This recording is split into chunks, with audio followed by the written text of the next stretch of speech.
Good morning, everyone. I'm going to go ahead and start Chapter 3 in The Absent Author. I hope you're having a great day and God's blessings to you. This is Chapter 3. Kidnapped. Ruth Rose shrieked. Kidnapped? Ruth Rose shrieked. Her blue eyes were huge. Josh and Dink covered their ears. Shh, said Josh. He handed the letter back to Dink and gave a quick gesture with his head. Some strange woman is watching us. Dink had noticed the woman earlier. She'd been sitting in the back of the book nook. She's coming over here, Ruth Rose said. The woman had brown hair up in a neat bun, her glasses perched on her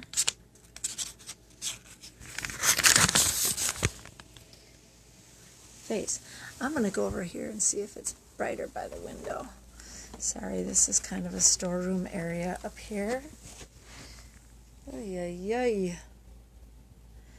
She was wearing a brown dress and brown shoes and carried a book bag with a picture of a moose on the side. Around her neck she wore a red scarf covered with tiny black letters.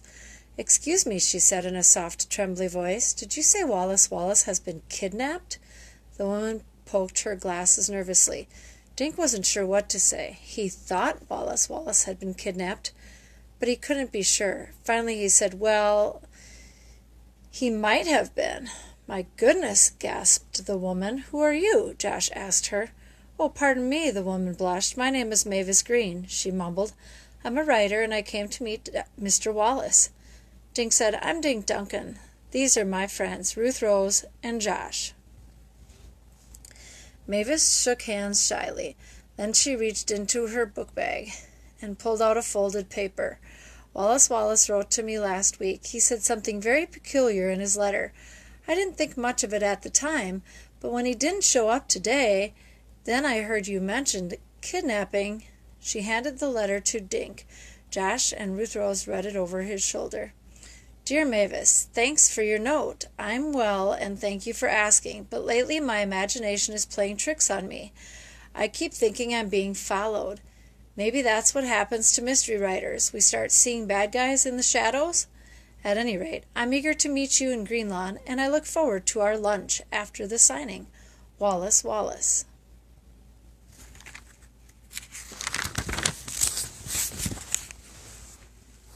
"Wow," said Ruth Rose. "First he says he's being followed, and then he winds up missing?" Dink told Mavis about his letter from Wallace Wallace. "He said the only thing that would keep him from coming today was if he was kidnapped." "Oh dear," said Mavis, "I just don't understand. Why would anyone want to kidnap Wallace Wallace? If he's the most famous mystery writer in the world, he must be rich, right?" Josh said. "Maybe someone kidnapped him for a ransom." Suddenly Josh grabbed Dink and spun him around, pointing toward the street. "Look, the cops are coming. They must have heard about the kidnapping." A police officer was walking toward them. "Josh, that's just Officer Fallon. Jimmy Fallon's grandfather," said Dink. "Jimmy came to get a book signed. I saw him inside the book nook. Maybe we should show Officer—" I don't know why this doesn't look decent today. Sorry, kids. "Maybe we should show Officer Fallon these letters," Ruth Rose suggested. "They could be clues if Wallace Wallace has really been kidnapped." "Who's been kidnapped?" asked Officer Fallon, who was now standing near them. "Not my grandson, I hope," he added, grinning. Dink showed Officer Fallon the two letters. "We think Wallace Wallace might have been kidnapped," he said. "He promised he'd come to sign books, but he isn't here." Officer Fallon read Mavis's letter first, then Dink's. He scratched his chin, then handed the letters back. "The letters do sound a bit suspicious," he said, "but it's more likely that Mr. Wallace just missed his flight."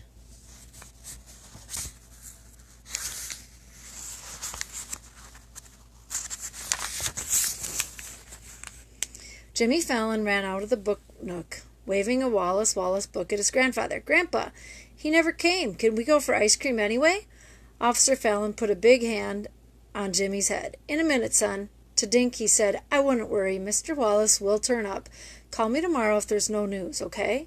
They watched Jimmy and his grandfather walk away.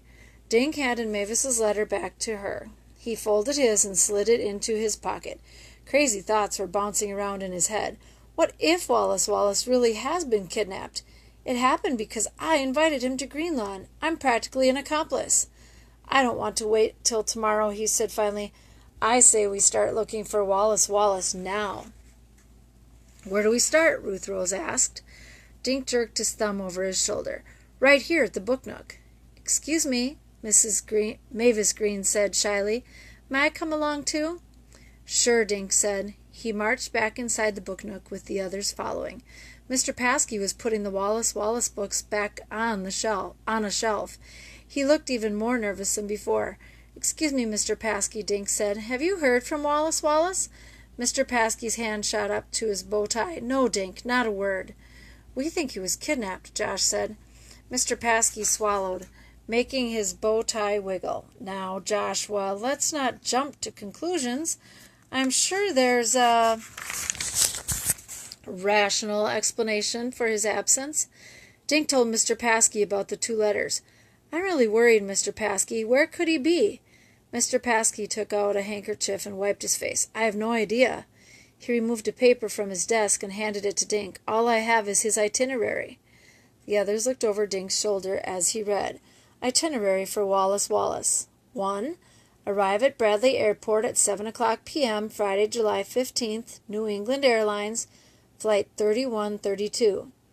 2. Meet driver from Lawrence Taxi Service. 3. Drive to Shangri-La Hotel. 4. Sign books at Book Nook at 11 a.m. Saturday, July 16th. 5. Lunch, then back to airport for 4:30 p.m. flight. Can I keep this? Dink asked Mr. Paskey.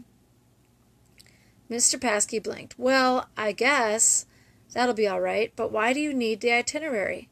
Dink picked up a marker and drew circles around the word airport, taxi, hotel, and Book Nook. This is like a trail. It leads from the airport last night to the Book Nook today, Dink said.